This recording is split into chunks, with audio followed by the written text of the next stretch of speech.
There's 3 Syrians suspected of being sent to Germany by saddex nin oo reer Suuriya ah ayaa lagu xidhay waqooyiga Jarmalka iyagoo looga shakisan yahay inay soo direen kooxda IS si ay weerar u qaadaan. Booliska ayaa laga soo waramayaa in ay heleen cadeymo badan. Saddexdan nin oo ay daadoodu u dhaxayso 17 jir ilaa 26 jir ayaa lagu qabtay howlgallo lagu qaaday aroornimadii saaka gobol ka tirsan dalkaasi. Kadib wasiirka arrimaha gudaha Thomas ayaa wariyayaasha u sheegay in nimankan loo malaynayo inay xiriir la leeyihiin nimankii weeraray Paris bishii November sanadkii hore. Xafiiska dacwad oogaha ee dawladda federaalka Jarmalka ayaa sheegaya inaan lahayn amar ay nimankan haystaan ilaa hadda, inkastoo ay heleen xogag badan. Baarayaasha ayaa aaminsan in nimankan ay iskood u doorteen inay sameeyaan fal lagu tuhunsan yahay. Saddexdan nin oo la sheegay inay yimaadeen Jarmalka iyagoo soo maray Turkiga iyo Greece iyagoona wata baasaboor aan sax ahayn. Baarayaasha ayaa aaminsan in nimankan ay iskood u doorteen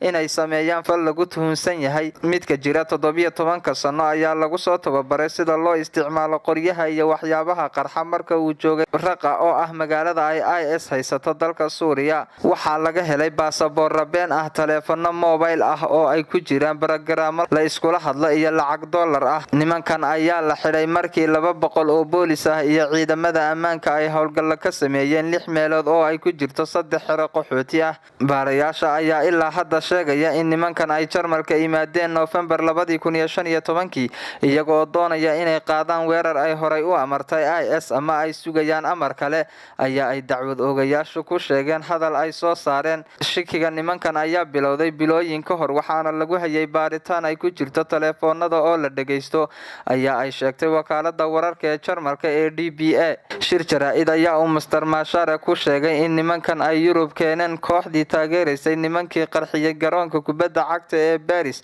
13 November 2015. Jarmalka ayaa ay cabsi badan ka jirta kadib weerar isdaba joog ah oo lagu qaaday bishii July. Toddobaad gudihii bishii July 10 qof ayaa ku dhintay, dhowr iyo 10 kalena waa ay ku dhaawacmeen weerar isxabadayn iyo isqarxin iskugu jira. IS ayay u eg tahay inay ka qayb qaateen laba ka mid ah weeraradii ay qaadeen dadka magangeliyada weydiistay. June horaanteedii 3 reer Suuriya ah oo looga shakisan yahay inay qaadeen weerar isqarxin ah ayaa lagu xidhay magaalada Düsseldorf. Dawladda ayaa cadaadis badan saaran yahay si ay u dhinto qaxootiga wadanka soo galaya. In ka badan 1 milyan oo qof oo magangeliyo doon ah ayaa yimiday Jarmalka 2015.